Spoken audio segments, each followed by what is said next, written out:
Okay, I don't know why that moved. Hang on. Oh wait, that's why. That's why. There we go. Okay. There we go. Pod Pog, we got it. All There right. we go. I Welcome see. everybody.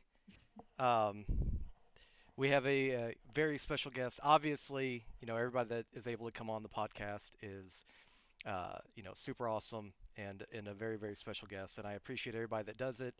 But this is a really really cool, and thank you all by the way so much again for the birthday wishes. This is a really really cool opportunity because it's someone that I've known for a while, but also that has had amazing amazing development both as a streamer, as a player, and just absolutely as I think, one of the best representations of the Overwatch community. Oh, stop it. um, because, this is somebody that, it's just been very special to all of us. So, with that introduction being said, of course, I'm going to let Mushu, as with all the other guests, take a moment to introduce herself, because as I always say, no one can do it better than the guests. So, Mushu, if you want to go ahead and introduce yourself. Of course. But first, happy birthday, Yawny! All the very best to you. I You appreciate deserve it. all the best. You're such a hardworking human being, and we really appreciate you. And we only wish you the very best. So I hope you reach all your goals, Yoni. I hope you wear this onesie more often, by the way. And I really, really want to wish you a very happy birthday. I hope you're having a fantastic day so far. I appreciate it. Thank you so So, much. hello, friends. Who doesn't know me? My name is Mushu. I'm a Russian girl. I live in France currently. I stream Overwatch mostly, and I am going to hit a 2 year full-time anniversary, full-time stream anniversary in 1 week. So, yeah, that's gonna be fun. And so far, I've reached 50K followers. I have an Holy. amazing community, and yeah, I am very very happy to be on Twitch and to share my good times together with other peeps. So yeah, if you have more questions in chat, please ask. I'm reading chat currently. So, Yeah, yeah, for sure. Usually like to have a Q&A at some point. So, oh, yeah, perfect. welcome everybody. By the way, if you're joining us from Mushu's community, thank you all so much for having a chance to join. And yeah, as you can see, so much love and awesomeness in the community. Um, but as always, I like to get started with a little bit of the background information. Um, what got you started into streaming? To be honest, I discovered Twitch couple of no, okay, like 5 months before I started streaming myself, and Okay. I was watching. I went to Overwatch section because I just started playing Overwatch more or less, and I found a Russian streamer and I was watching him a lot. And I was never a Okay. part of his community. I was never chatting much. I was just watching, having a good time. And I really enjoyed the concept of streaming. And I just wanted to give it a try. And yeah, I did. And this is where we are now. Uh, that's it pretty much. I was never a huge part of any community. I was never knowing anyone on Twitch before I started streaming myself. So everything was from the very scratch. And I think it's for the best, to be honest. Yeah. And some of you all have heard me tell this story a million times, but now you get to hear me tell it a million and one. Um, it's always one of those things where when you have people that make it to partner, or they make it even past partner and build huge communities, and they become full-time streamer, because a lot of people have the misconception that partner all of a sudden equates to that you could do this full-time, and that Absolutely not. yeah and that's No. going to allow. I mean, I know several partners that also have jobs outside of Twitch. So um, It's very common. Yeah. but one of the things that's really awesome is that I get to say that I was there from the beginning, because I remember it being me, Sep, Abu, Trep, and then it was Fern, and then it Yeah. was The trying to very think. OGs. Yes, and then Eclipse, and then oh god, I'm missing somebody, and I can see him right now because I can see his username, but I can't remember who it is. Oh no, Mm. no. It was a Which one cinch. exactly are you talking about? He Because I have some people, but you don't really know them much. well, But he they was used there to hang from out. the very very beginning. Used to see him all the time. Um, Sala? I don't. It's going to be one of those things where I just randomly shout a name about 5 minutes from now. Clive, Maybe yes, Clive. Clive, Clive. Clive. I'm so sorry. Absolutely. Yeah, Clive Yeah. was there from the very beginning also. Um, but yeah, it was essentially about 10 of us. Um, Yeah. and it was it was awesome uh, that we got to see again. I forget. No, listen. I'm so sorry, Clive. Wait, hang on. I'll give Clive a shout out. I don't even know if Clive streams. He doesn't, but I Okay. think he wanted to at some point, yeah. Um. But he doesn't, no. Oh, dang it. But it was one of those things where it was really awesome because I think every single one of us was like, if there's one person we know that'll make it to partner for sure, we know that there's one person, and it was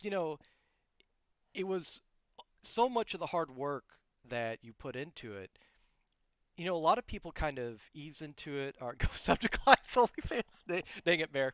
Um, but a lot of people, they kind of ease into it, but you pretty much went full schedule right at the Yeah, get go. absolutely.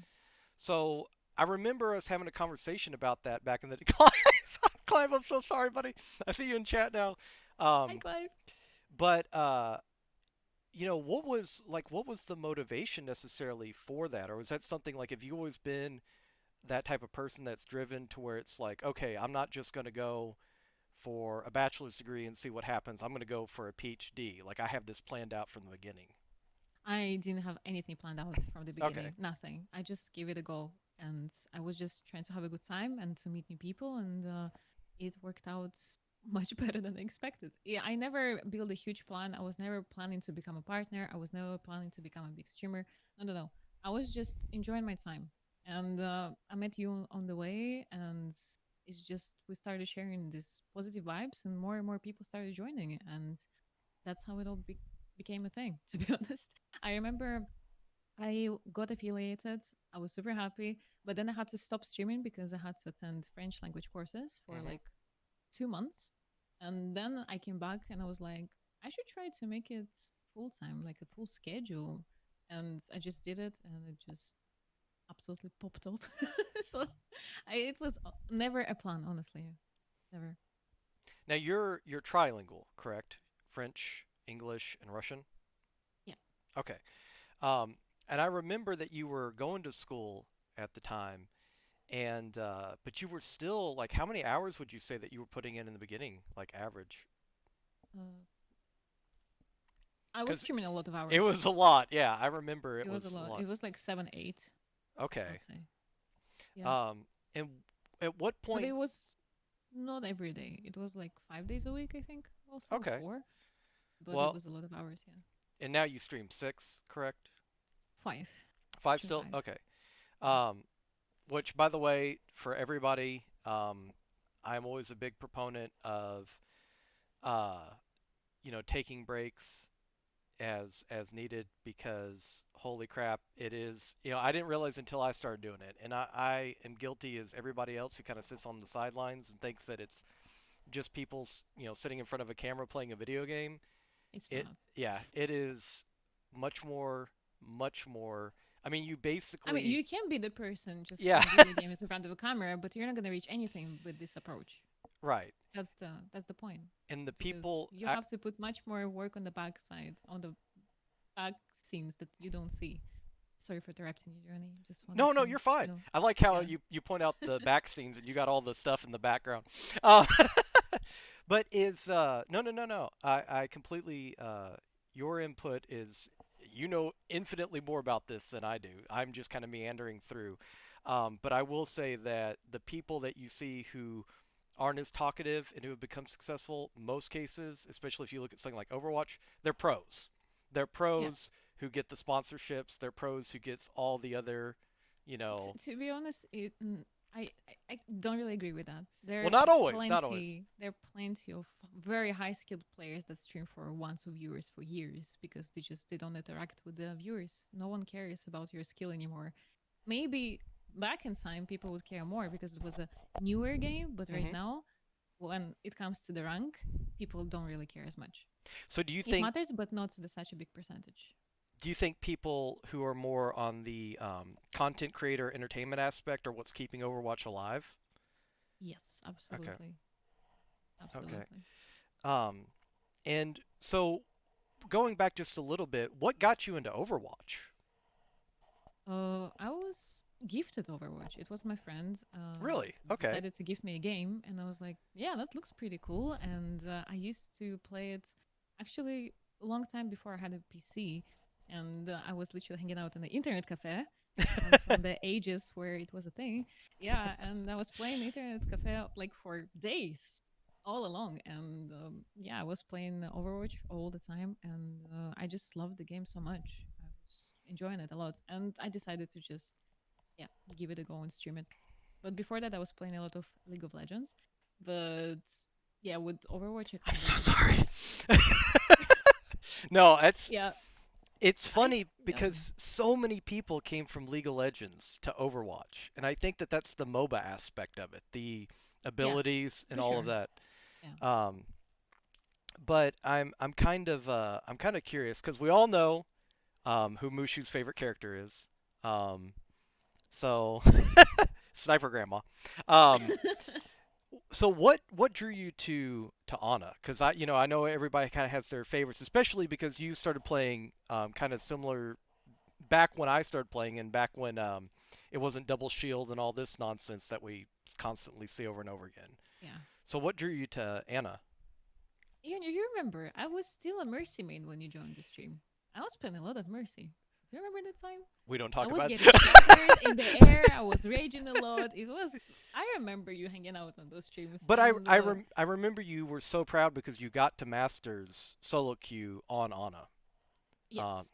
so But that was kind before of the that, I big got thing. Master and Mercy, and then when I just got bored of Mercy, to be honest, and I found Anna a very interesting kit because she has so many different um, possibilities how to use her kit in different situations, and it's like constant learning, it's constant decision making, constant applying your knowledge on practice, and that's why she's so much fun to play. It's her kit, and this is why I like Baptiste also lately, because Hmm.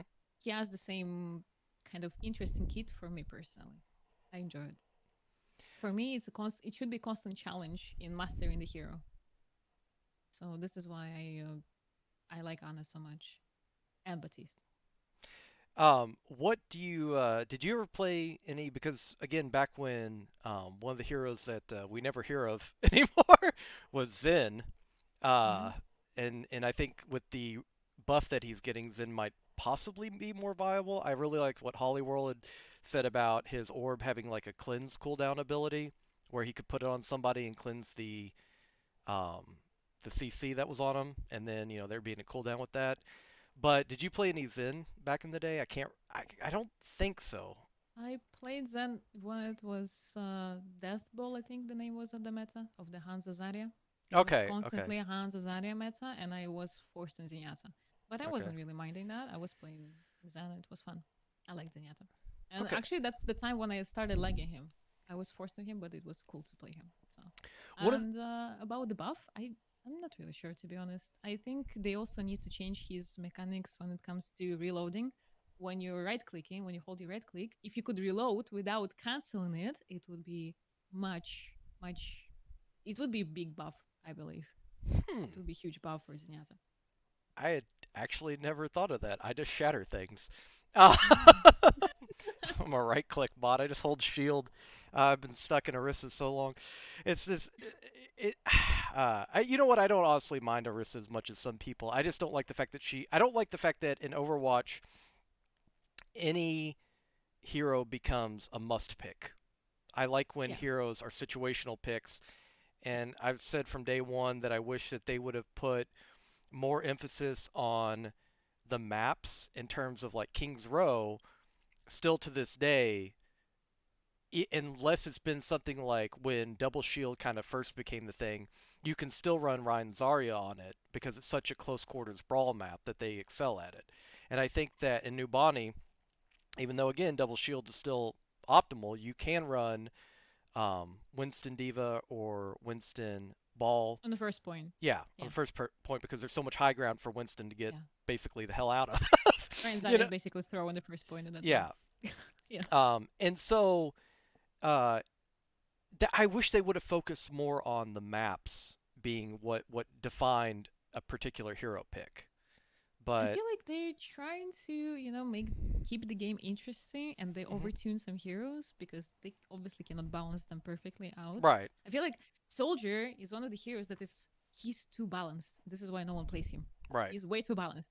And for example, if all the heroes were like that, it would just be boring. And they're trying to overtune some stuff, but they need to take into consideration more things when they do that they do now. Like they just overtune one hero, they're like, okay, new meta, go suffer or enjoy, we don't care, and then they're going to be changing, but I feel like when they do that, it's a good strategy. It's like League of Legends more or less strategy with overtuning heroes, but they have to take more things into consideration when they do that.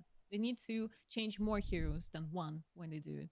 So this is where I would work more on their strat. But apart from that, I understand why they do that. It's obviously just to keep people playing the game, just to keep changing the gameplay and changing the meta. But sometimes it's just no one enjoys this meta, or like a very small percentage of people do, and they need to apply changes faster.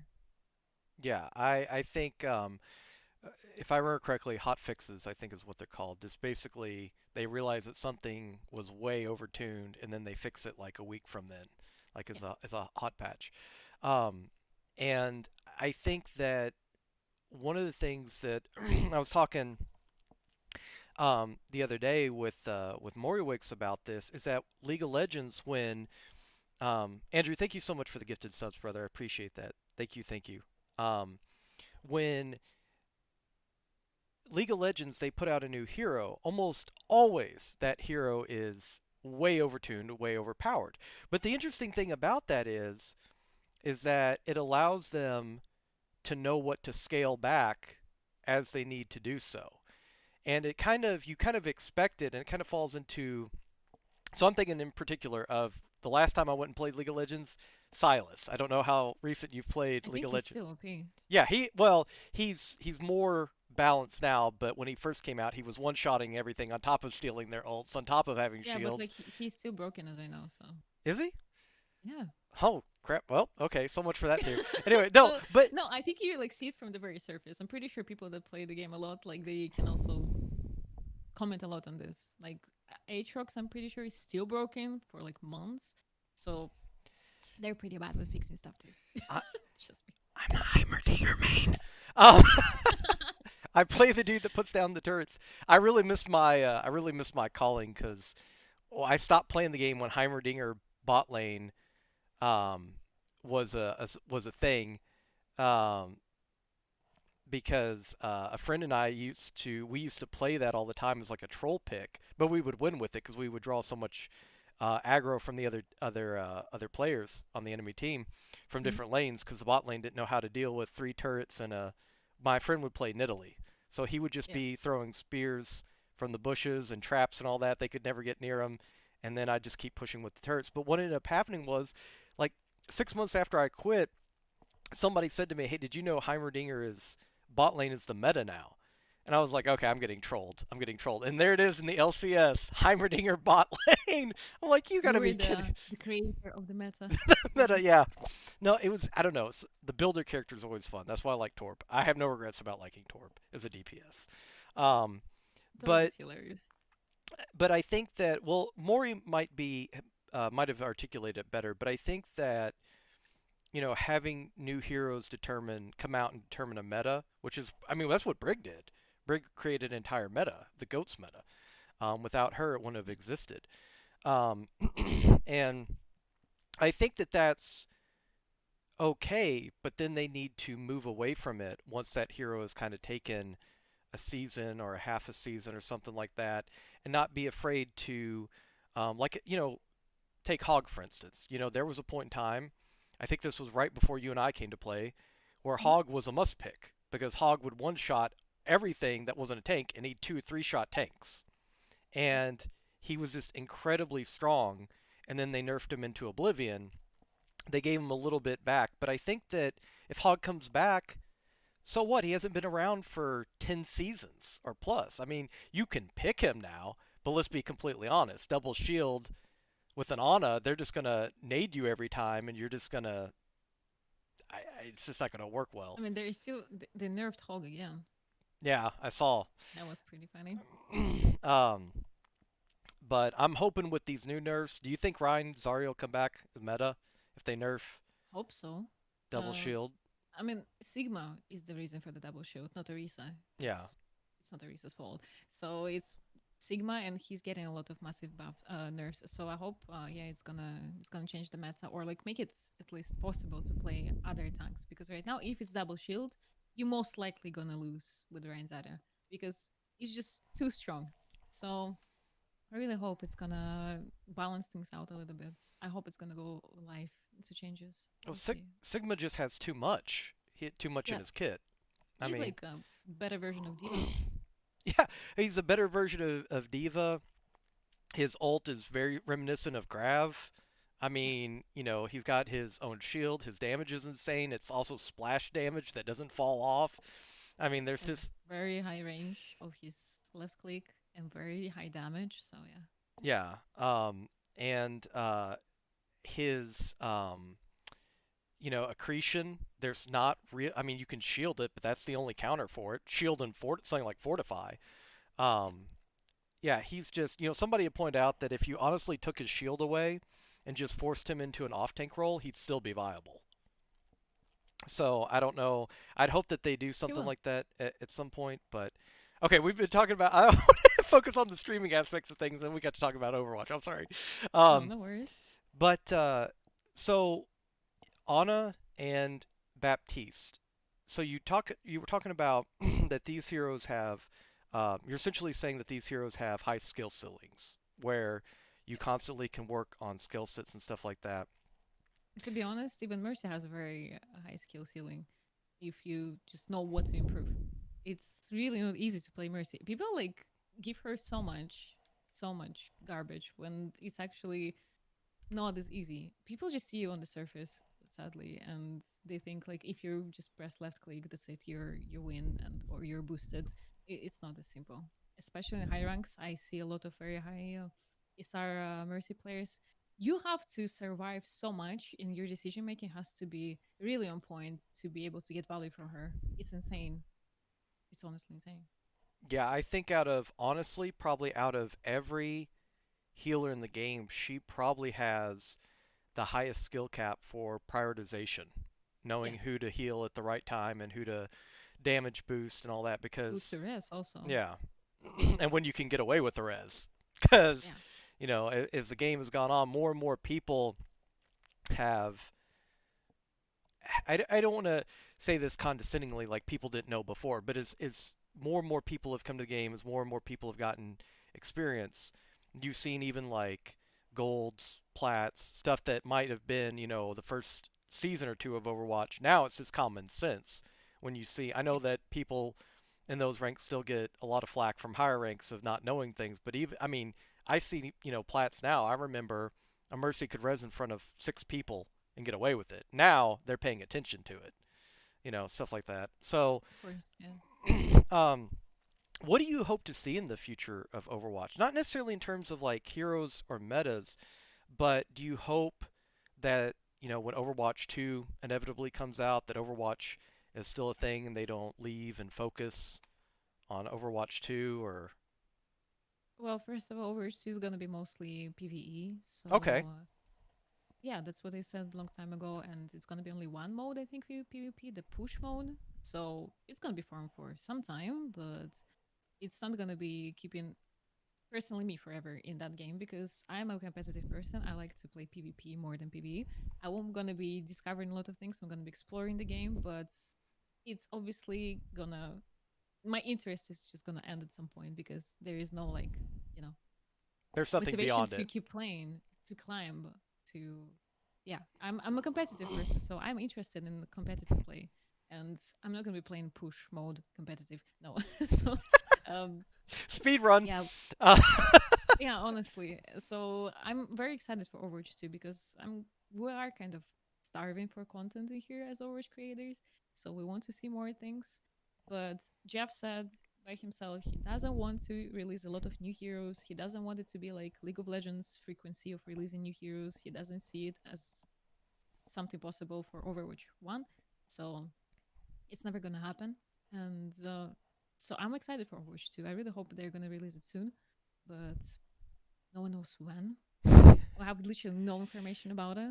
And when they made a content creator Discord for Overwatch content creators, you can ask like questions to Jeff and to other devs. Oh, And the cool. very first rule, the first rule is like, don't ask questions about Overwatch 2 because we're not gonna give you anything. So we're like, okay, and we just kind of wait. We just patiently wait with you guys, all of us. I think that the best thing that they can do if they with Overwatch 2, this is just my opinion, is to focus on the lore because that's Absolutely. what most people want and that will keep an interest. I mean, let's be completely honest here. Like I'm not saying it's a bad game, but would Warcraft be where it is without the lore? I don't think so. I think the lore is what's kept that game alive for probably about 10 years longer than Yes. it should have.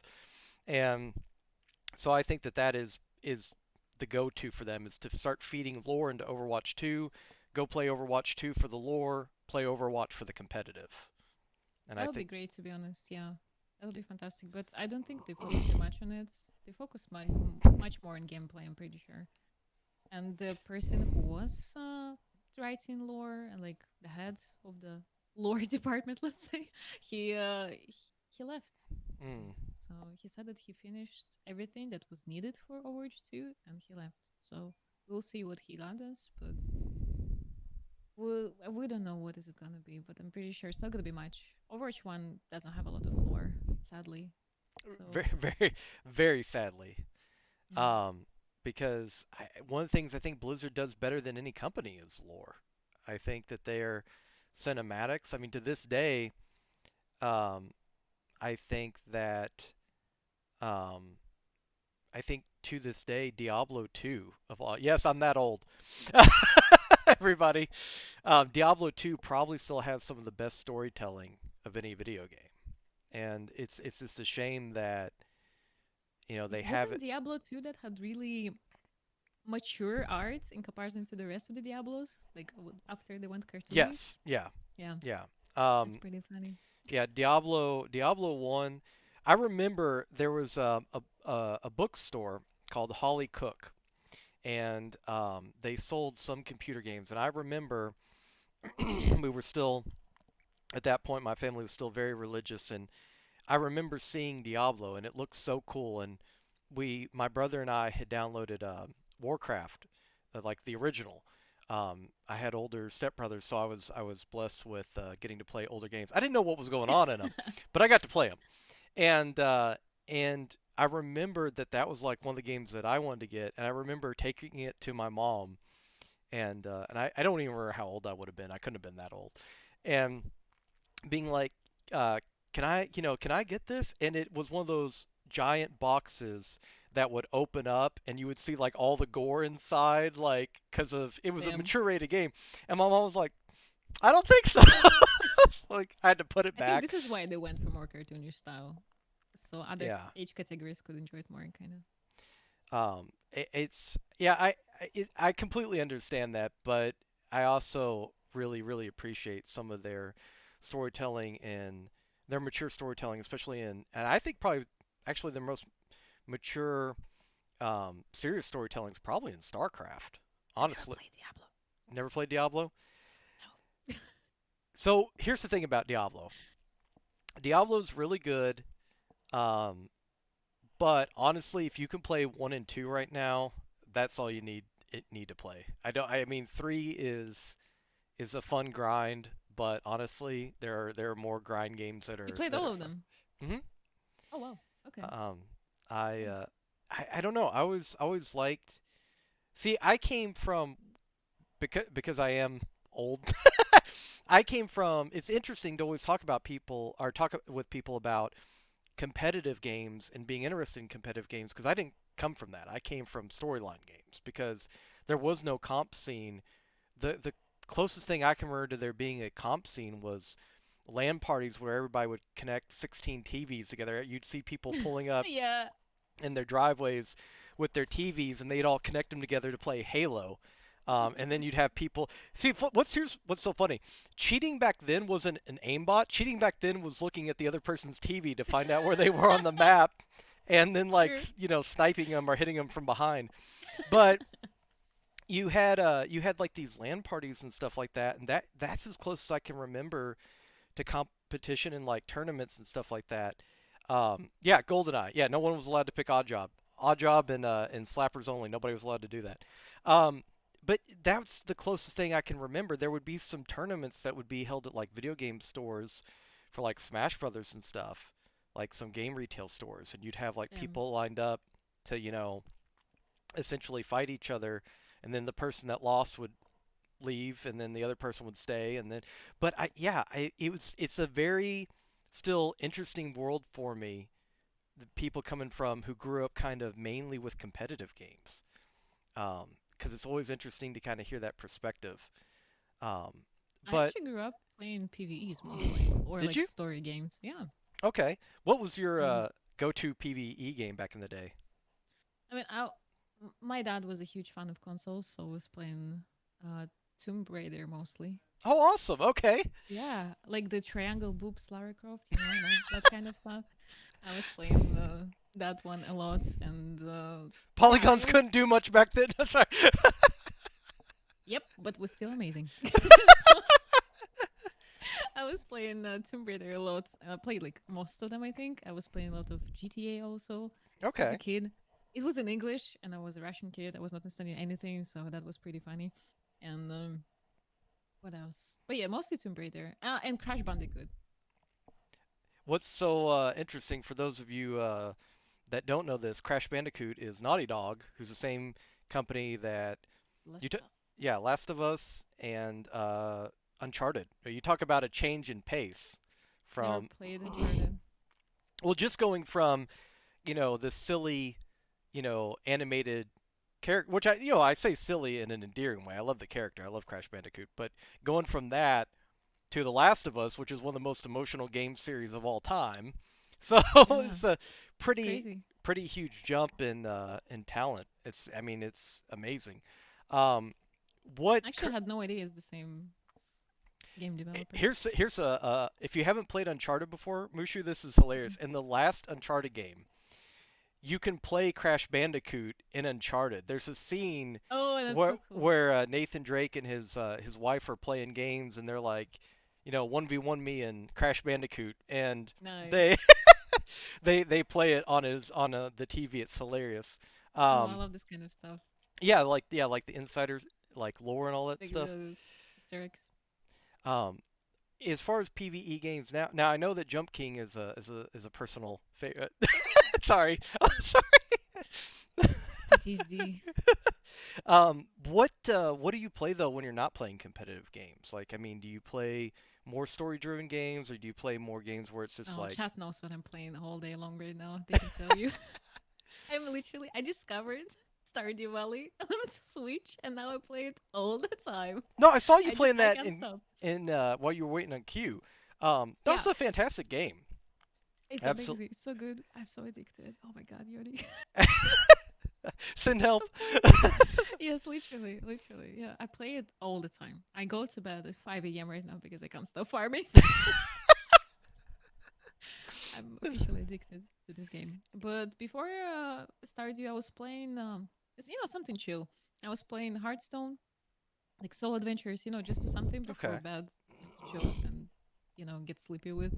Or it was ARMS in Overwatch. Oh, in Overwatch, in League of Legends, sorry. So it was, something super chill.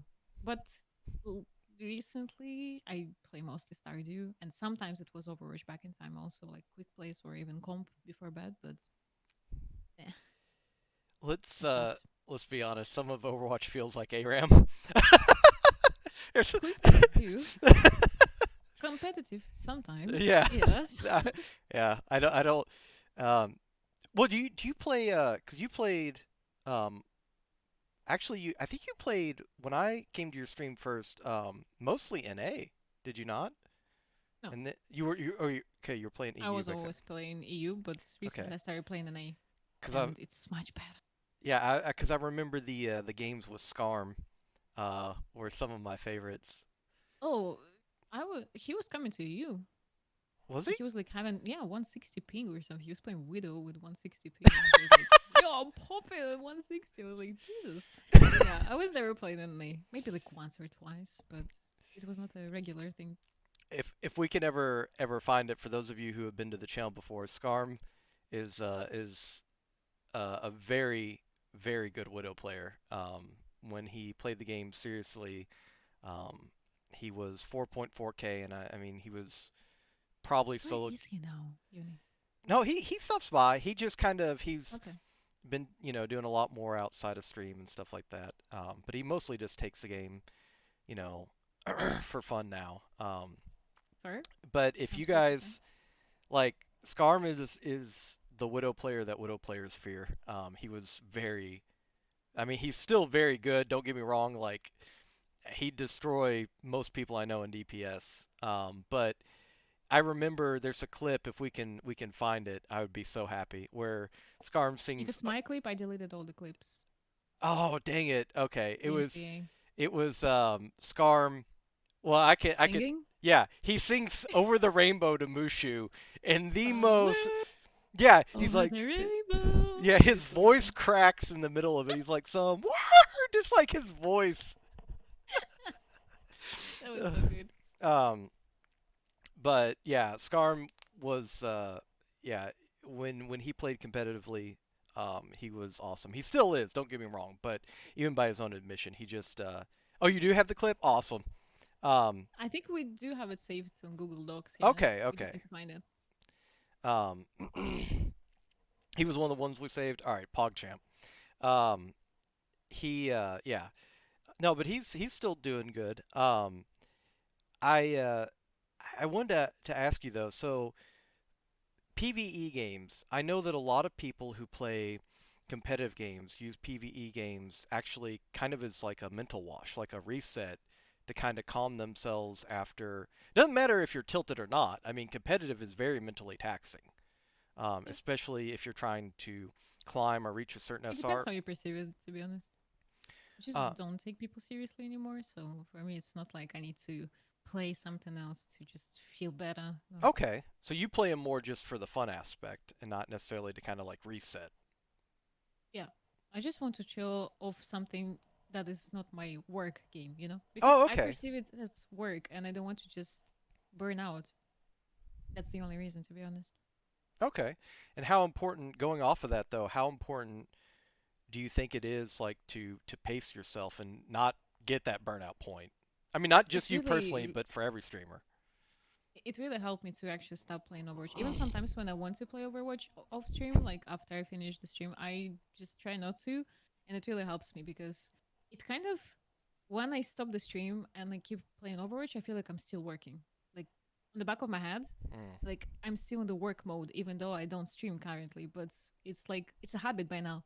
So I just felt like I'm not resting at all. And when I play other games, when I set my mind of it, when I play different stuff or just even talk to people in the Discord, I feel much better on the next day because it's something that I change my activity, I change my games, I change things in my head. So I'm not stuck on the same game and it doesn't become a routine. Because for me, routine doesn't seem something. It's not like it's stability. For me, routine is something negative. So I don't want it to happen. Okay. Um, so with you were saying that you don't routine is something that you would give more of a negative connotation to. What with Overwatch, like how do you internally break the monotony? Because I mean, we are playing similar, similar maps, similar games over and over and over again. Like how do you keep going playing the same game 8 hours a day? Oh, I love the game, Oh, but there are okay. just some bad eggs in the community that sometimes try to ruin your experience. But Right. I just learned to ignore them and mute them. There's a mute button. It's so simple to just avoid them, and you just press avoid as teammate for the next game if they were toxic. For me, positivity in the game is really important because that's the way I enjoy my games. If I lose all my games for the whole day, but people were nice in my teams, I'm not gonna be as sad if I won 10 games with toxic teammates. Like Okay. for me, positivity and just good comms, good, nice comments to each other means much more than SR because it's just virtual points in the game for me in the end of the day. So when people are trying, when people are nice, when people are supporting and trying at least their best to stay PMA, that's what matters the most. And this is why I love playing Overwatch. And if people just try to talk negatively to each other, I just mute them and I keep playing and I avoid them as teammates for the next game. And that's it. Okay. I completely 100% agree with that mindset. I think that I would rather have fun losing than be winning and stressed out with people yelling and screaming, and it's just not. And as a tank player, it's I mean, support absolutely would love your insight, but as a tank player, like it's very hard to climb if you're not communicating with people. And so even toxic people, sometimes you can mute them, but Yeah. it's sometimes very difficult, at least from my perspective, to if it's a 4 stack or a 5 stack that's being toxic. I'm like, okay, well this game's probably just lost because I can't communicate with anybody, Yeah, I as mean, a tank player. you just lose that game, you avoid one of them, and you go next. You're not gonna be playing with them again. But also sometimes switching roles helps. Okay.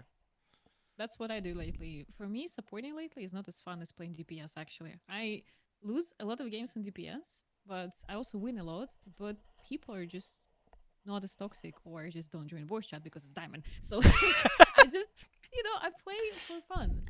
For me, it's like a good opportunity to just enjoy the game when I'm having bad support days. And when I play support, I'm trying to communicate my very best. But lately, it's beginning of the season, metas are switching, people do not listen, and especially EU players, they're just like playing their own game one by one. So I just go on an A. If an A games are bad lately, I just switch to DPS and I have an actually good time. And I play Stardew in queues. So it's just a win-win situation. And So yeah. Ash is your favorite DPS, right? Yes. Okay. What She's about amazing. what about Ash? Her kid is just amazing. I really enjoy her. I don't know. It's just like kind of a advanced version of McCree with higher mobility and better ult. So yeah, I just like her. Plus Dynamite's really strong. Yeah, Dynamite is insanely broken right now, so I'll take it. Oh, Yeah. I still stand by it. Tor's my favorite.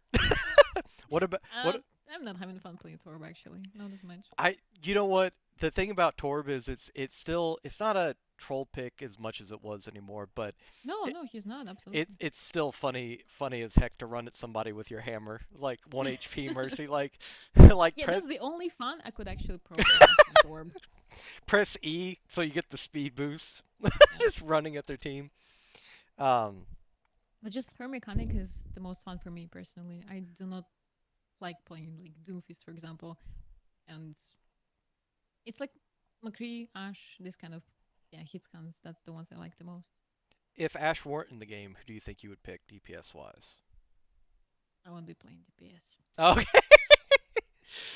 I thought you might have said McCree or something, but No, um, sad cowboy. Um, so, but do you play? Do you play? I think I've seen you playing. Oh yeah, because you got the Pog Shatter a little while ago that I saw like the clip of, right? No. maybe I don't remember. All right. Well, we can't find the Probably. clip if it got deleted. Hang on, we'll have to go back and find. But do you play tank at all, or try to, or in comp, or? Usually, when people request it by channel points, I do, but Okay. I don't do it by my own will. No. All right. As a tank main, Maybe once in ages I do, but not often. I just gotta ask out of curiosity, what's your favorite tank? Right, right. Reinhardt. All right, PogChamp. Sure. High We five. got we got it. GG, go next. Get the clip, Yeah, boys. Rainer's amazing. I love Rainer. He's so much fun. Yeah, I think. Well, cause I Winston's one of those heroes that I hate is Winston. I don't understand Winston. For me, it's like you need Winston. to have a very high game sense to play Winston. Well, even if you, I mean, now Winston is just so bad into so much that even if you have a really high game sense, you're not going to get value out of him in a lot of I don't know. I cases. see a lot of GM players playing Winston lately. Well, Like I most of see the him GM games have Winston. I see him on Route 66, Numbani, Yeah, on certain maps, not on all of the maps. Yeah, Gibraltar. Um, Gibraltar for 100%. Yeah, but yeah, there high ground maps he can still excel at because he can get out. He can drop and get out. Um, but it's just hard as a tank player to justify doing well, like picking Winston over Sigma or something like that, because it's yeah. everything that I mean, Sigma can contest the high ground for crying out loud with his shield. Just throw his shield up there in the face of a widow or something. She has to move. Um, but Winston I always loved because he was the antithesis of a tank. Because tanks, when you think of MOBAs like League of Legends or Dota, or you think of like World of Warcraft, tanks want to be in the front line. They want to be in the middle of the fight. And Winston wants to get in and out. He wants to jump and then bubble and then Create the back pressure in the back line. yeah. And then Ryan was the exactly what you would imagine a tank to be, just in Yeah. everybody's face, shield, protect his teammates, body block, and This is why I had really hard time accepting that Winston is a main tank. Because like Reiner is literally like in front of your team, but like Winston he has to jump over the enemy team and go in the back line. And like for me it makes no sense. Why is he main tank? Because of that. right. And I think Winston too. You're not really looking. You would think a tank would the first thing a tank would be thinking is how do I get out of the fight, and that's what Winston, any high level Winston I've seen explain it. That's That's what what I'm saying about yeah game sense. yeah. That's the first thing they're doing is looking for the exit so that they don't get caught Yes. basically. But I love. See, Winston's good now. Winston Zarya is a good comp at high rank. Yeah, I mean, I love Zarya. She's one of my favorite off tanks. I don't really play her that much, but I've always loved the hero. Because I think that there is risk reward, especially when you go higher up. It's always funny to see people once they start to progress in levels realize that Zarya bubbles are not that much health, and Yeah, it's just right now she doesn't get much value of Zara, because like you need to constantly bubble someone and get grab from it, but it's just way more passive gameplay for Zara. yeah. I still love. I don't think I will ever not want to run Ryan Zarya on King's Row. It's still the most. Oh King's Row is yes. the most fun to me. I Uh, hate when my team picks double shield in King Zero. Oh my god. It's so boring. Ryan Zara is the best. they are, and I feel like that they're still so viable because, like I said, it's such a short. Yeah, Whether on this map they are. yeah, It's like the it's most common map for them to still be picked. Yeah. such a short corridor for them to have to fight, or lane, I should say, that you're pushing down. Yeah. Um, but yeah, there's nothing more fun than you have like a Pog, whether it's Ana or Brigitte that can run with you, and then like a Zarya, and you're just Ryan, and you clear the first point like on whether it's Kings Row or whether it's on Hollywood, and then you're just following them to their spawn, their their next spawn. Yep. It's so much fun. I want to go play Overwatch now. What the hell? I was supposed to give up this game. Um, but going forward, like, what are your plans? Is a streamer going forward in terms of like future goals? Because it was affiliate, and then it was partner, and then after partner was of course growing the community even more. And actually before that, I want to take a step back. What started the idea of getting the stream team together? I just saw a lot of people in our community to actually stream and they were trying to support each other in our Discord, and they were just like, posting their streams in the self promotion section. I was like, why wouldn't we just, make one team and make the community like it's just easier too for the community to support each other since they do it anyway, but we can also attract new people to the community and support new people that are having the same concept of the community and streams as us. So it was just giving my community a tool to grow faster and easier. That's my perspective of this. Because I went through some stuff and I would be much hyper, and I think it would be much faster for me to grow if I was in this kind of organization team as we have. I personally believe. So Well, that's the only reason. and yeah, again, I completely agree with that because no person is an island, and especially on Twitch, like I've said it before, and to everybody listening, this is just my fast and firm belief. you are as a streamer, as much as anything else, you are a representation of your community, and your community is a representation of you. And networking is definitely a core aspect of streaming. And it's I just sometimes, remember having like difficulties. Sorry to interrupt, oh, but you're fine. just uh, I remember having difficulties to find good people to interact with. You know what I mean? I was struggling to find not toxic, positive content creators of my level back in time when I was before affiliated to make friends with, to support each other, to share our communities, to have similar views on streaming. And our team has very similar views, all of the members. This is why like I'm so picky when it comes to team members because I want them to be sharing the same values as all of us do. And this is why I feel like it's so much easier right now for you guys to just grow as streamers and network because I was doing it by myself back in time, but I don't want you to go through the same pain in the ass, and just do it and just reach goals faster because of it. Well, And yeah, just yeah, and I can't speak for everybody, but based on all the interviews I've done and the conversations I've had, we're all immensely grateful for the opportunity and for you making it because yeah, I'm I glad mean you do. That you I've use it. yeah, well, I mean, I've gotten to meet so many awesome people because when I came, I took a bit of a hiatus from everything for a while for some mental health stuff. And when I came back, uh, the community had grown so exponentially.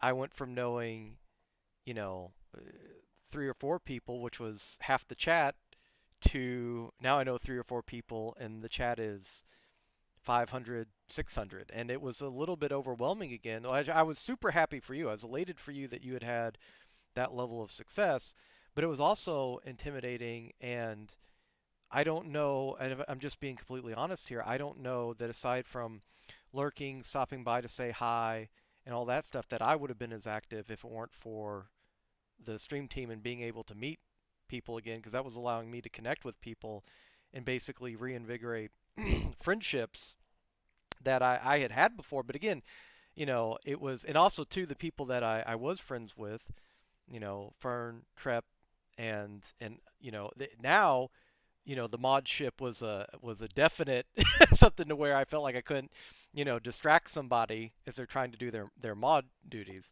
Um, but it has been an awesome experience to get to meet so many wonderful people and to meet them through doing these interviews, through the Mushu clan itself, and just getting to to talk to people and getting people um, to connect that you could have somebody. And the bad thing about Twitch is you can have somebody that is in line with your views and values and be an awesome person, and you still never get to meet them because this happenstance. They could be playing the same game, but just at a different time when you're going to bed, or Exactly.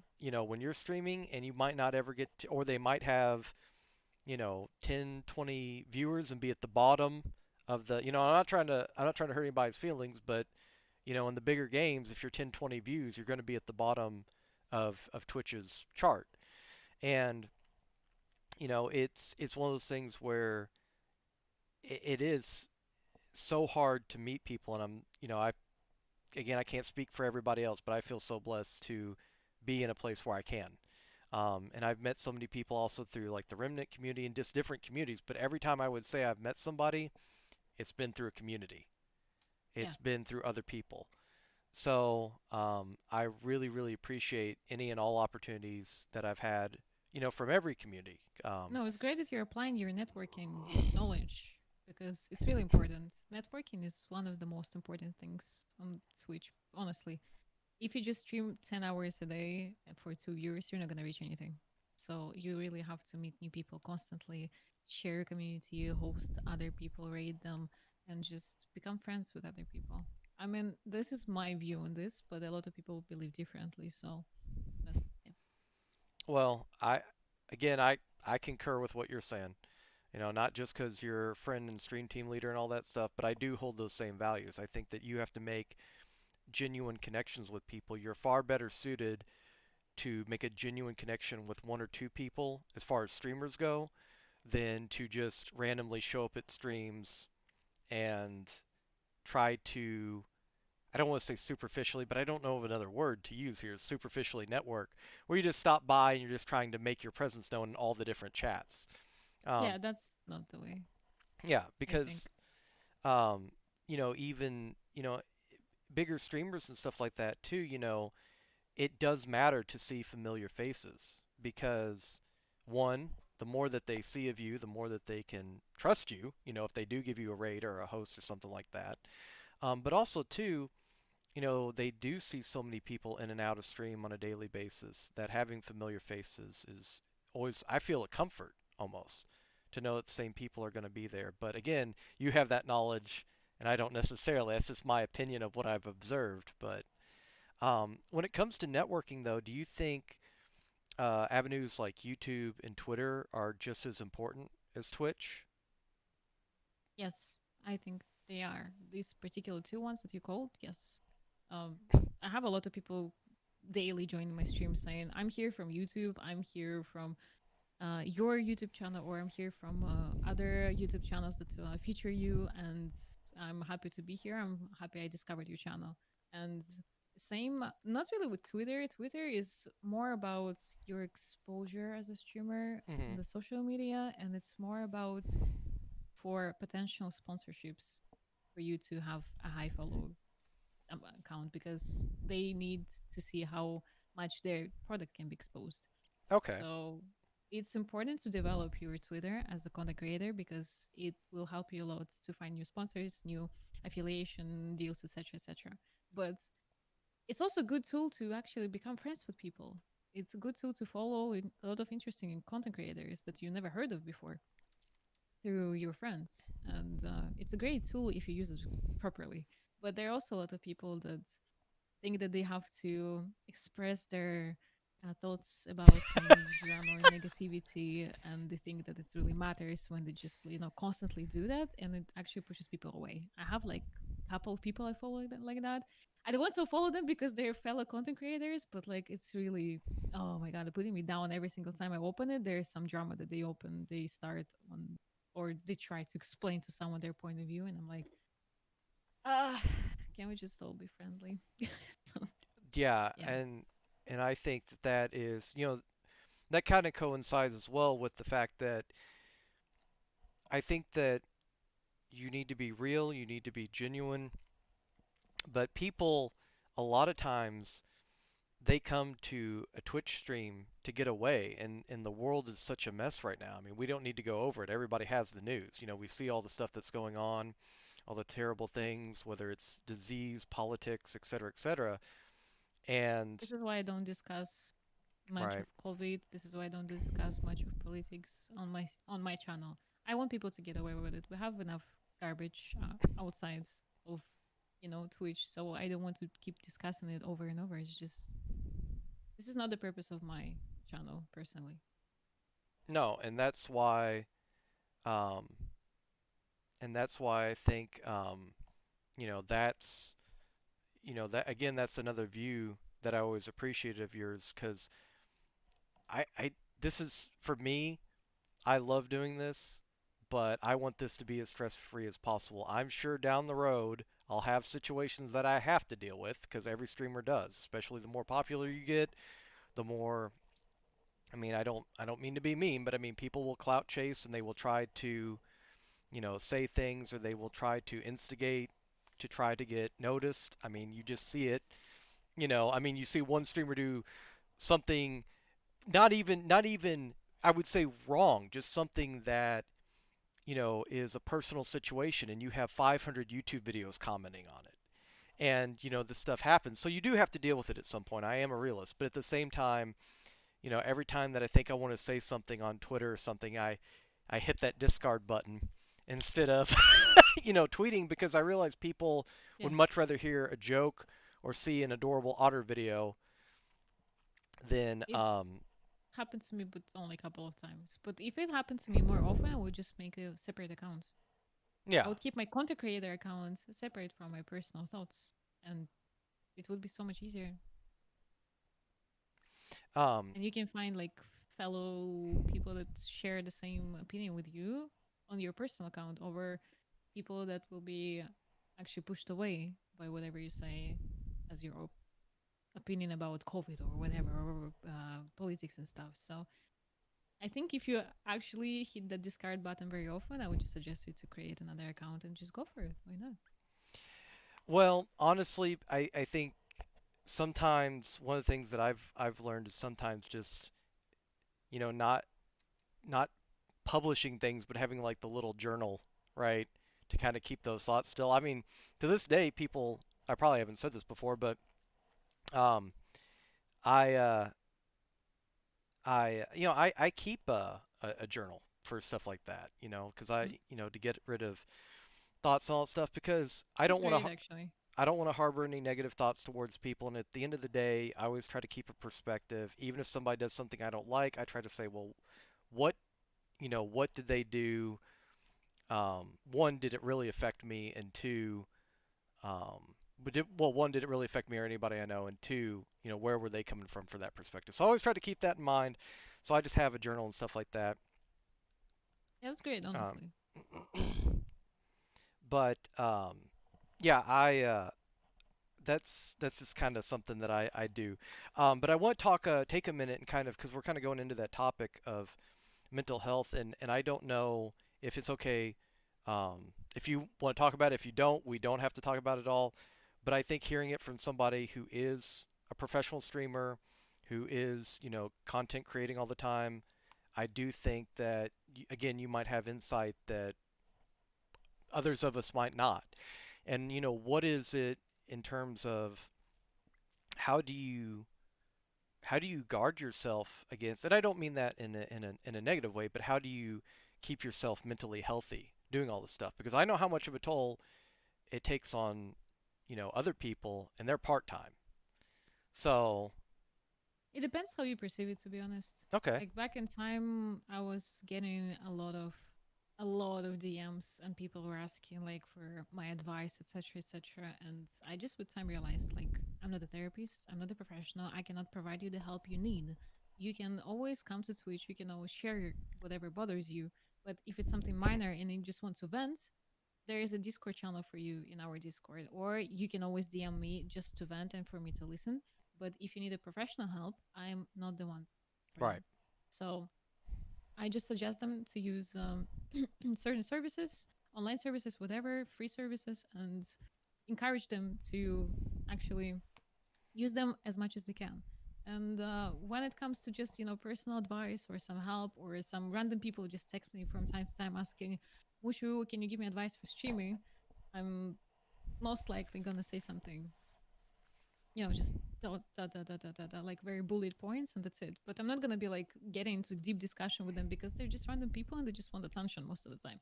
So, Right. and back in time, I used to like help every single person that DM me, help everyone that I think needed help, and I just got myself on the thought that like I don't have time for myself left. I don't have time for my personal time. I don't have any will to even help myself anymore because I help so many people out there. So it just comes with time. Like it's more about time management.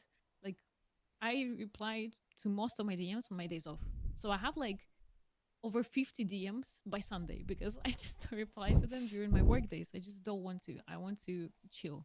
I want to relax. If I'm constantly tensed, I'm not going to provide quality content. I'm not going to provide chill content as a person I am.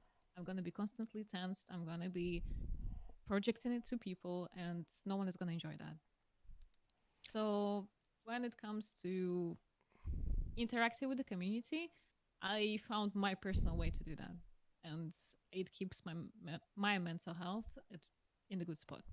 But for everyone, it's different. A lot of streamers, they like to talk to every single person in their community. They always like to help everyone and thank everyone personally. I burn out from that personally. So I always thank everyone on streams. I always thank everyone after streams and Discords and say thank you everyone for being there. But I'm not gonna be personally DMing 600 people watching me today. It's just no. Yeah. And the more you grow, the more you realize that I'm not like trying to flex that I'm growing right now or anything. I'm just trying to explain to you, if you do that, you're gonna have really hard time when you're bigger, and people are gonna be disappointed that Right. you stopped doing that because you got bigger. You changed, but you just can't physically handle it anymore. And I posted that on Twitter a long time ago, saying that if I don't DM you anymore as I used to, I'm just physically cannot. So if you want to approach me, if you think that I just forgot about you, not really. I just also have my personal life. And if you ever want to talk, just shoot a DM. I will reply. But don't think that like I'm a changed person because I grew or something like that. It's just not the thing. And that's all the best I can do and suggest to people. Just find your personal mental peace and keep it. It's really important. And another good thing, one more, don't compare yourself to other people on the platform. Yep. Don't compare yourself to colleagues. Compare yourself from yesterday and stick to that. If you compare yourself to other people out there, you're not going to reach anything. You're going to live their life, not your life. So set your own goals, set your own ideas, set your own any wishes you want to do, any goals you want to accomplish, and just follow them. Don't look at others. Support others, but don't try to compete with them. You're not going to reach anything. Exactly. I always say too that you'll have like I'm just using them as an example. You'll have like Tim the Tatman or Shroud or Doctor Disrespect or Ninja or whoever, and if you watch a lot of times, they're all playing the same game, but yet they all Team have doesn't play the same games. when Fort who you said Tim Yeah, when Fortnite came out, he was playing it like a lot. true, but like Well, they play a lot of different games. they I well feel like. they do, but a lot of times when a new game comes out, especially if it's a PvP, they'll engage it. Yeah, they're gonna stick to it for a while. Yeah.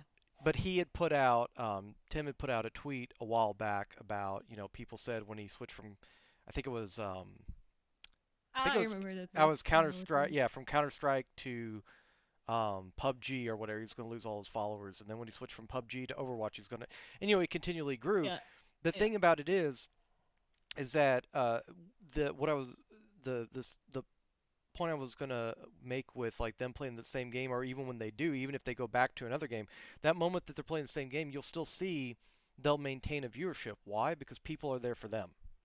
They're not. I mean, yes, the game is entertaining, and you want to see certain people's reactions and their growth from it as a player. Yeah. But for the most part, a lot of people are there for the streamer, and that's the individuality that It you bring depends to it. what streamer projects.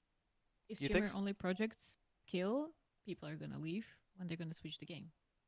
Happens to so many Overwatch content creators I see and I follow. They have like 700 viewers usually in Overwatch. They have literally 50 people watching them when they switch the game for one day. Huh. So, oh yes, absolutely, it happens so much. So this is why it's really important to keep being you and actually project some personality, something that makes you special among others. And this is why I'm so happy that I'm actually. It's like one good side about not being high skill player. Like people are not there for my skill. It's sad, but it's good at the same time for me because if I want to switch the game one day, I'm not gonna be damaged as much as those 4.6k Andes that are only showing the peak and only showing the high skill play because when they're gonna switch games, no one's gonna be watching them. Right. Well, So I'm getting some good thing out of being a low skilled player. I you're way better than I ever was at Overwatch. That's for sure. Um, I'm trying to think. You peaked what 42, 43, 42, 42? Okay. 42.69. Yeah, way better than I ever did. Um, I don't know. I wasn't gonna go that far with double shield. It's just like I'd rather not play than you know get True. some get It's some depressing. yeah. Believe. um, but I wanna ask uh reroll Minesweeper stream. What the heck, Clyde? um, I want to ask though. So going forward, like, what are your future plans with the stream? For now, I enjoy Overwatch, but I was never planning to stream Overwatch till the rest of my days. And Right. I knew that from the very beginning of my streaming path. So this is why I'm not building my community around the peak, the SR, sorry. So if people are there to just watch me play and they come and they say that I'm a low skill player, I'm happy that they don't say, and I'm happy that they just hear to say something negative and leave. I'm actually not sharing the same opinion with them. It's just a number in a video game of virtual points. I'm never planning to be in Overwatch League. I'm never planning to be saying I'm a professional Overwatch League player or anything like that. So for me, rank means nothing. This is why like I have a lot of people from different ranks hanging out together and just sharing their opinions about everything and trying to help each other. But for me, rank never mattered at all. Same as for my community. And this is why, like, whatever I'm going to be streaming in the future, I know that the core viewers that are there for me are going to stay. And there are a lot of them. And I'm very happy that I'm like building the community, not on my gameplay, but all on my personality and the fact that they enjoy my company, same as I enjoy theirs. So for now, I have no idea what I'm going to be streaming.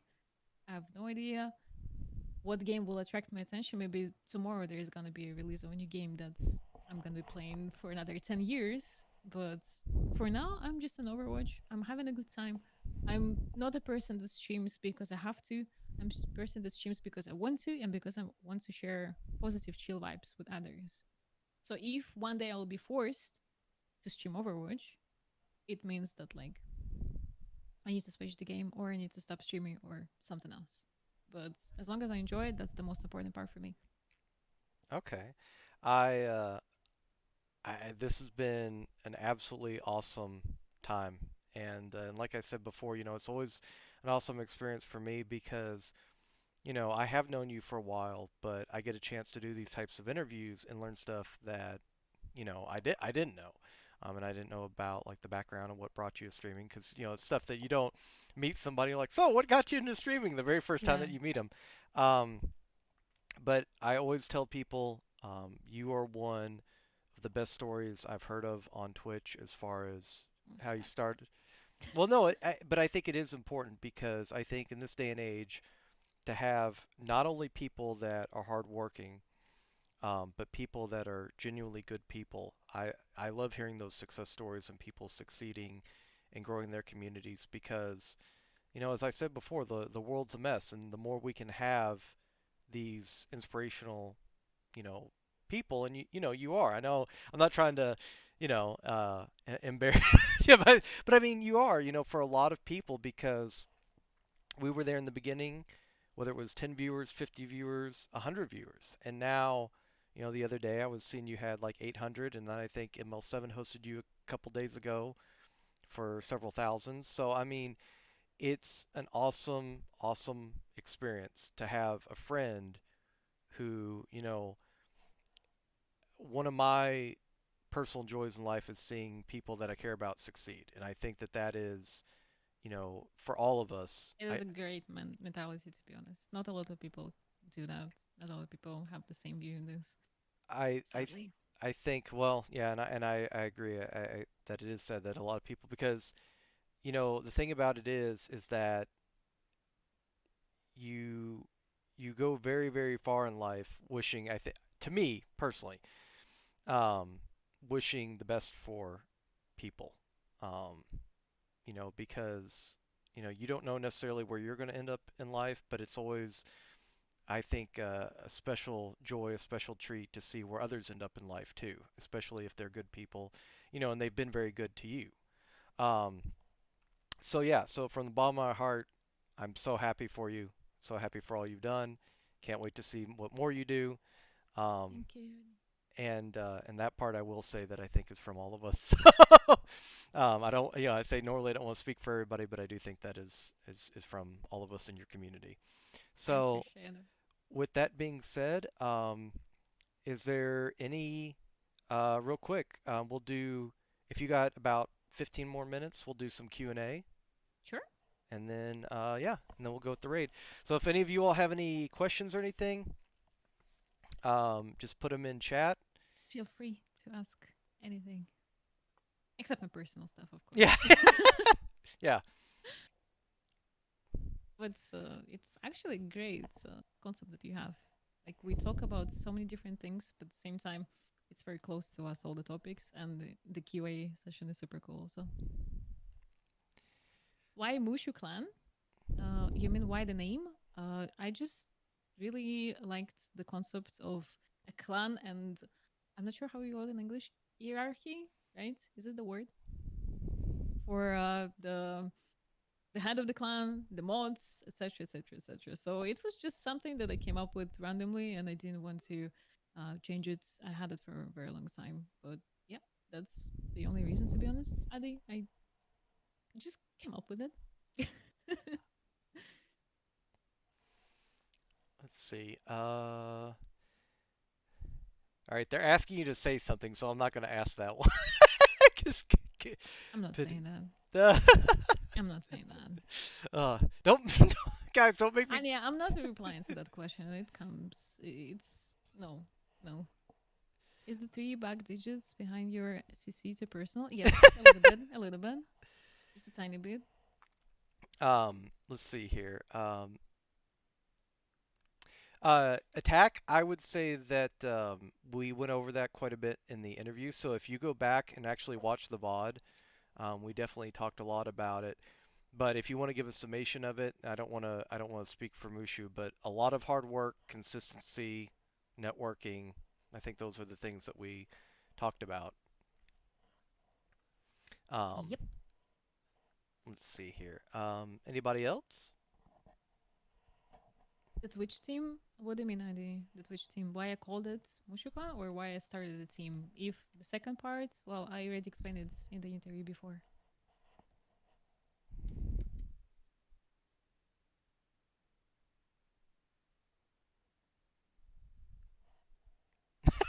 How triggered the gifts make you? What do you mean, Luki? I love the gifts. I love the gifts. Well, maybe 1% of them, not really, but the rest I love them.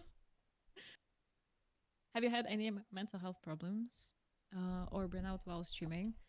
I had some moments of doubting myself a couple of times. It was a long time ago when I was like stuck on 40 viewers, I would say. I was really losing motivation and I was not sure what to do to improve, but just some words from close people to me, from my family and from friends, and just some small talk actually helped me a lot to realize that I'm doing everything right. I just need to keep doing it and keep enjoying it. And it's really important. Because when you kind of lose motivation to stream, it's really hard to project happiness into the fact that you enjoy it. So um, just try to find close people and just share. And maybe you just need some words of reassurance,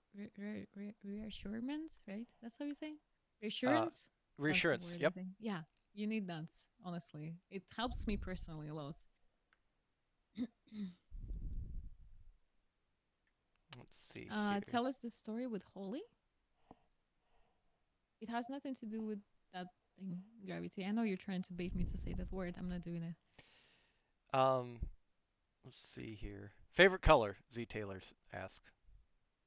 I'm guessing it's It became red. red with time. It was black for years, and with streaming, it became black. Oh, red. Sorry.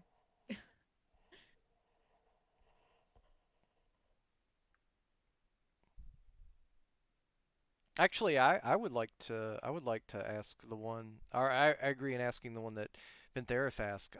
Streaming full time is pretty new, last few years really. Do you see it becoming sustainable for years to come?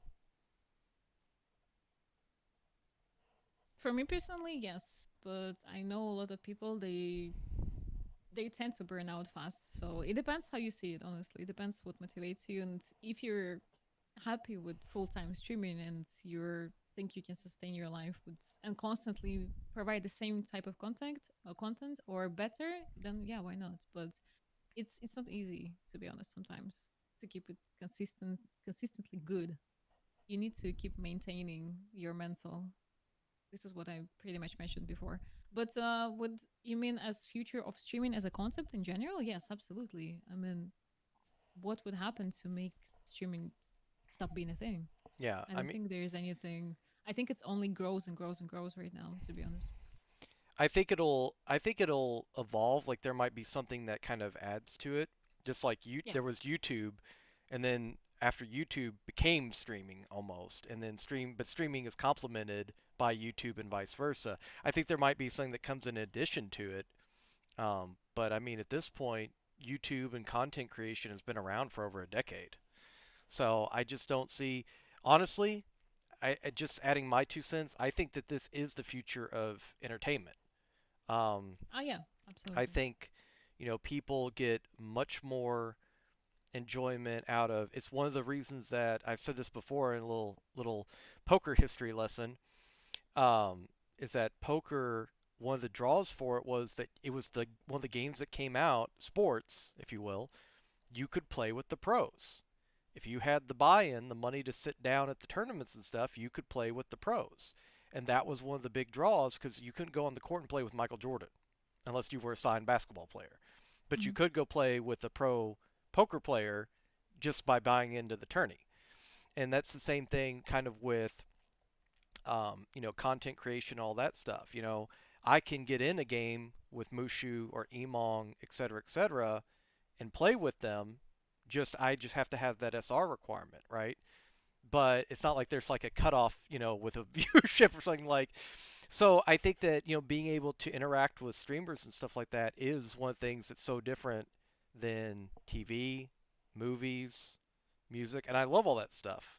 But if I read Shakespeare, I can't call up Shakespeare now and sub tier three sub to his channel and ask him what he was thinking. So um, I want to Eternal wanted to repost this question. I stutter so much IRL when I'm streaming or even talking to someone. How could I stop that? Um, I would honest. say. Oh, sorry. Oh, You have your. Yeah, yeah. I was go just for gonna it. say, Eternal. If it's a physical thing, I would talk to a speech therapist. Honestly. Um, but if you think it's a nervous thing, um, then in that case, the more you do it, the less nervous you become. Um, Absolutely. my background before I was a journalist, I was a tutor. And I would get up and give, as part of what I did in tutoring, I would give up and give presentations on what the tutoring programs offered in front of classes, sometimes 6 different classes a day. That's could have been anywhere from 180 to 250 different people. And I was not a theater major. I was not a speech major. I didn't have any background in giving up or getting up and giving hour-long present. And these were hour-long presentations. I didn't have any experience in doing that, and just the more I did it, the more I found my rhythm, and the more I personally could add my own flow, if you will, to the presentation and make it my own. And I just got more comfortable to where I would just turn out 7 or 8 a day, and it wasn't a big deal. And the first one, I mean, I had that, I had the here's my magazine. I had the paper and I was just kind of like shaking it like as I was holding it trying to read off my notes, and it wasn't a big deal at all. Eventually it became just second nature. So it depends on what it is. But let's see. Yeah, it's all about practice, to be honest. The more you do it, the more it passes away. And I personally was super shy at uni when I had to give a lot of presentations.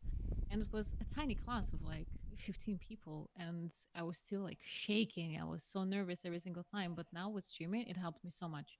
In the beginning, you practice, obviously, you're not the best. You don't make a perfect sentences, except especially like me as a Russian person in English, it was a big struggle. But the more you do it, the easier it gets for you, really. So just practice as much as you can. Let's see. Let's go ahead and take three more. I tell you what. Since you're the guest, Mushu, I'm gonna let you pick two, and if you don't mind, I'll pick one. Sure. Let All me right. see. Uh, Sorry, dialogue. I pretty much answered this question before, not as one part, but it was like throughout the interview, pretty much. Mm. Let's see. As a clown grows and grows, how do you keep such a strong connection with your community? Naturally, I just really enjoy talking to people from my community. It's not like I just talk to them during streams. I talk to them off stream. We have movie nights because I genuinely enjoy spending my time with these people. And this is why we keep it very closely connected to each other because we genuinely have a good time. And that's the only reason, pretty much. Yeah. I'm not like trying to pick only wholesome questions. I'm just being honest here. So No, no, no, no. I do think that this is a good one though. Gravity Frog asked, "Did streaming help you on being open-minded IRL?" yes, a lot, a lot. Before when I started streaming, I was very not very close-minded, but I was quite. I was way more close-minded than before, let's say. So when it was coming to wearing certain stuff on stream, even or talking a certain way or playing certain heroes in the game, I was like, no, I'm not doing that. I'm not listening to this kind of music. That's kind of cringe, and everything was cringe for me except my way. But now, the more I see, the more content creators I see succeeding, the more content creators become my friends. I see that there are other ways of doing same things, and you can wear this, you can say this, and you will always find a viewer, and it's not an issue at all. And I became more chill about content, even like to watch. I'm not as judgy as before. So yeah, definitely it helped me a lot to become more open minded. For sure. Let's see. Okay, and then I think, yeah, one more for you. You get to pick one more. Um, how much did your old setup cost? Oh, Oof, Tack, we're not oof, supposed to ask that. oof. Oof. Okay. Well, let's say like 1.5K for the PC. I mean, for the PC itself. I would say camera was about like 400, mixer 400, microphone 300, two monitors 250, 300. The key lights, well, 200, I think it's something. It's quite pricey. So quite some. I feel like about 3K max, to combine everything together. Because also I had a gift from one of the viewers. He gifted me the 2080 Ti, and it helped me a lot for streaming actually. So that one is like one of the most expensive things in my setup, and yeah, it's a lot of money. But it was all invested through time. I started literally with the most scuffed setup ever. It was like just one monitor that I'm using now for chat. It was a tablet, drawing tablet used for chat, and nothing else. I mean, and the PC, obviously, like to play. But it was super scuffed. It was terrible. I had a headset microphone. Yoni, you remember those times? It was absolutely disgustingly sounding microphone. And he was the one that donated and helped me to get the new microphone, actually. So yeah, it was terrible. It was absolutely terrible. There was just bad white background wall on the back, and that's it. So it was absolutely terrible. So with time, my community helped me a lot to improve in terms of setup, and I'm trying to make it even cleaner soon. I'm gonna get mounts for my monitors, so I will post like a picture of my setup soon, hopefully. So yeah, that's more or less I covered. I think the question. I Yeah, guess. no, I think I think the one constant is that, I mean, this is a business. Most streamers are running their own small business, and you're going to get money that you're going to spend on stuff like food, but you're also going to get money that you Improve the stream reinvest. quality. Yeah, Yes. that you reinvest. Whether it's buying, getting an emote artist, or getting a better mic, or getting a better camera, or getting graphics done for your stream. And if I were to give anybody a tip, I don't know a whole lot about small business, but Mama Yan ran her own business. If there's, one thing is to always make sure that you have some saved back, some money saved back from what you're getting streaming, because you never know when a mouse might break, when a monitor might break, and that you have some money saved back to be able to put it back into the stream if you need to. I recently found an article stating that the best, according to the article, way to keep developing yourself and your business is all the salary you split it in three parts. One third you keep for the savings, one third goes to investment in your business or improving any kind of things that you have, and one third goes to you and to your pleasures, job. I mean, not job. Sorry, hobby, etc., etc. So you just split it in three parts and you invest them in the right way, and it should be the most sustainable way according to the article, which was interesting. I mostly put everything in savings, but obviously, like I spend a lot on. It's very expensive to live in here where I live, unfortunately. But I have to be living here due to personal reasons. But yeah, I would spend much less if I lived somewhere. Oh. And on that note, is Mushu is making an upset face about where she lives. um. So again, you know, I've done enough. As far as singing somebody's praises, I don't want to keep embarrassing Mushu, but it has been an absolute pleasure and honor to get to do this interview. So, and as always, I'm so happy for your success, and hope it Thank you. continues and goes, further than any of us could possibly imagine. Um, and uh, Likewise. and yeah, awesome. And with that being said, as always, I let the guest um, pick the person that we are going to raid. You're not streaming, right? Not today. I'm not sure. No. Okay, so I'm gonna let you pick who we raid. Go for it, chat. Go for it. Who's your clan Twitch team? Go for it. Thank you so much for inviting me, by the way, Yoni. It was actually a pleasure to talk to you. It was awesome. Oh, I'm glad that yeah. In the beginning there, I was like burning up from the dragon costume. So Beautiful costume, though. It's worth it. But it should be so hot for you.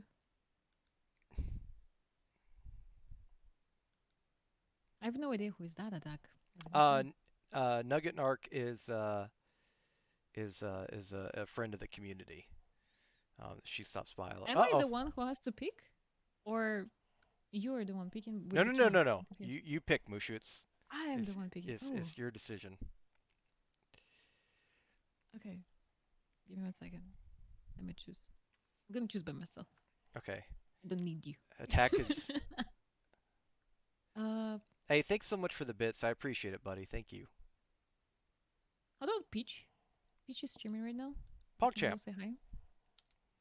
Yeah, let's do it.